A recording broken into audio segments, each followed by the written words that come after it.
If you're walking near Bryant Avenue and 180th Street in the West Farm section of the Bronx, you might pass this quiet plot of land that is in fact the oldest public veterans burial ground in the Bronx. This is the West Farm Soldiers Cemetery. To tell us more about this story, I decided to talk to two Bronx residents who recognize the importance of preserving spaces like this. My name is Delorny Namoran. I'm a resident of the Bronx. Melrose is my neighborhood. I am a public defender and I am running for Congress, New York 15. My name is Kevin C. Meggett. I'm a resident of the Wakefield section of the Bronx, United States Navy, Gulf War. My organization is Veteran Action Now. I spent 13 years working with homeless veterans, reintegrating them back into our society. So I was having lunch in the Bronx, VA with a veteran, and one thing he told me was something that was happening right here in the district, which was the abandonment of the West Farm Soldier Cemetery. All the negativity about the Bronx is always highlighted, but our legacy is not always on the forefront. And this cemetery represents multiple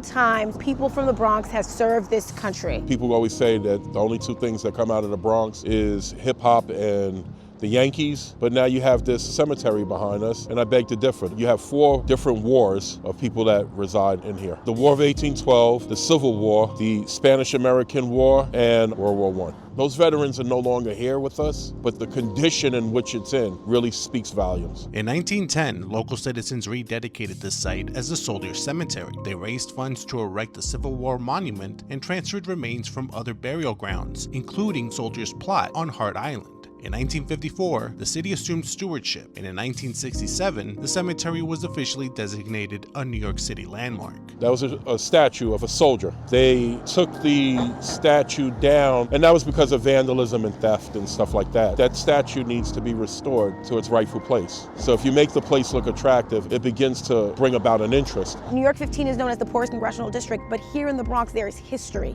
There are people who serve the country, there are people who've made history, there are people who fought to protect their rights. There's no federal signage here. It's just a piece of property just here, whereas we could be utilizing it to do way much more. I don't think enough people know what's going on here. And I think the first thing I can do is shed light to an issue. And then to have all the stakeholders, all the people who could benefit from this site advocate for this issue. One thing about the site is not only is it physically neglected, it is not a top priority for many people who can potentially help this cemetery. And so one thing is working with historians, schools, and telling them the history that is here and the help that it needs. It's one thing to read something in a textbook, it's another thing to come and visit. I mean, it's right down the street from the Bronx Zoo, and so hopefully it's a highlight and a place that is visited in the city and not someplace that is forgotten. As the city changes around it, the West Farm Soldier Cemetery remains. It asks us to remember, to honor, and to make sure that the people buried here are never forgotten.